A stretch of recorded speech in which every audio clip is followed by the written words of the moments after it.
Hello, welcome to next session. In this session, we'll solve GATE 2010 Aerospace Engineering paper. We will solve only the questions from mechanical engineering. Okay. Question number 13 is a thin rectangular plate made of isotropic material which satisfy the octahedral, that is von Mises distortion energy failure criteria, has yield strength of 200 MPa under uniaxial tension.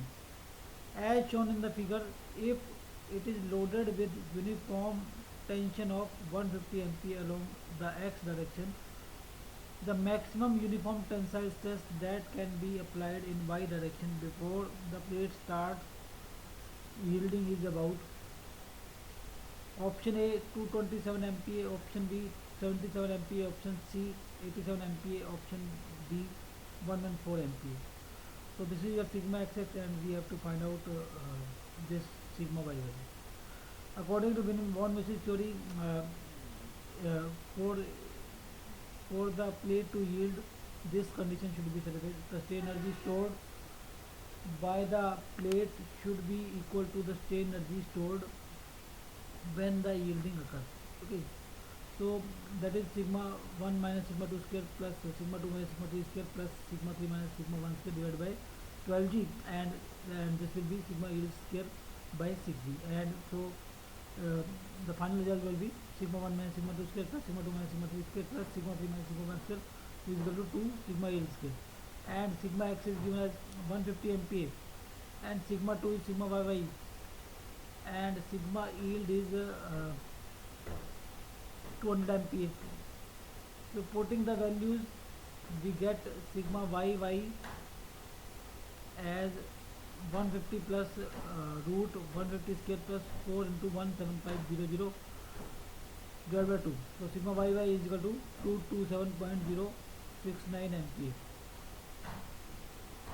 Option A is the right answer. Next, consider an incompressible 2D quarter flow of water between the walls spaced 1 meter apart. The lower wall is kept stationary. What is the shear stress acting on the lower wall if the upper wall is moving at a constant speed of 2 meter per second? Mu of water is 7 Newton minus 1 Newton second per meter square. Options are A 3.5 Newton minus 3 Newton per meter square, option B 7 Newton minus 3 Newton per meter square, option C 10 Newton per 5 10.5 Newton minus 3 Newton per meter square, option D 14 Newton minus 3 Newton per meter square. So according to Newtonian law, tau is equal to mu dv by dy, and mu is 7 into 10 per minus 3 minus 3. Okay, and the velocity change from 0 to 1 meter is 2. So answer is 40 into 10 per minus 3 Newton per meter square. Okay, next, a column of length L and flexure rigidity EI has one end fixed and the other end hinged. The critical buckling load for the column is option A pi square EI by 0.5 L square, option B pi square EI by 0.5 L square, 0.7 L square, option C pi square EI by L square, and option D pi square EI by 2 L square. So the critical buckling load is this pi square EI by 0.7 L square for one end fixed and other thing. Okay, actually it is root 2. Okay, so we'll take it as 0.7. Sorry,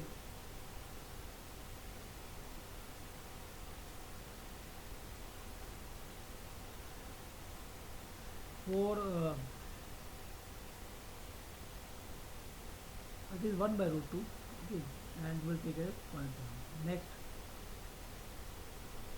in a 2D steady fully developed laminar boundary layer over a flat plate, if x is the streamwise coordinate, y is the wall normal coordinate, and u is the streamwise velocity component, which of the following is true?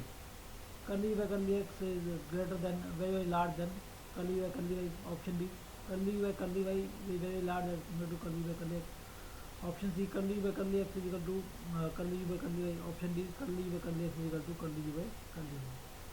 Okay, so this is your x direction, this is your y direction, and we can see that there is large change in velocity for small y. Okay, so curly by curly y will be because small y will be very large as compared to curly by curly x, and velocity in x direction remains almost same. Okay, so that quantity is very large. So its answer is option B. Next, question number 28. A uniform cross-section rigid rod of mass m and length L is hinged at its upper end and suspended like a pendulum. Its natural frequency for small oscillation is option A root G by 2L, option B root G by L, option C root 2G by L, option D root 3G by 2L. So this is your rod, and here at the center uh, clearly at the center weight mg is acting, and I is your moment of inertia of that rod. Suppose this rod is displaced by an angle theta, then the inertia torque will act in this direction and weight will act in at middle. So taking moment about this point, so it will be I theta double dot into mg L theta. This is L theta. So the moment about this point will be total moment will be I theta double dot plus mg L by 2 theta by 2 equals 0. So omega n is coefficient of theta and coefficient of I. So that will be root mgl by 2I root, okay, and I is your ml square by 3. So omega n comes out as root 3g by 12. Okay, so answer is root 3g by 12, option D. Next, during an underdamped oscillation of a single degree of freedom system in the time displacement rod, the third peak of the amplitude is 100 and 10th peak of the amplitude is of magnitude 10. The damping ratio xi is approximately option A 0.052, option B 0.023, option C 0.366, and option D 0.15. So as the amplitude in third peak is given as 100, so x3 is 100, and 10th peak is given as 10, so it is x10 is 10. So we know that in a logarithmic decrement we have xn by xn minus 1, xn plus 1 is equal to e raised to power 2 pi xi by 1 minus xi square. Okay, so xn is the amplitude in the previous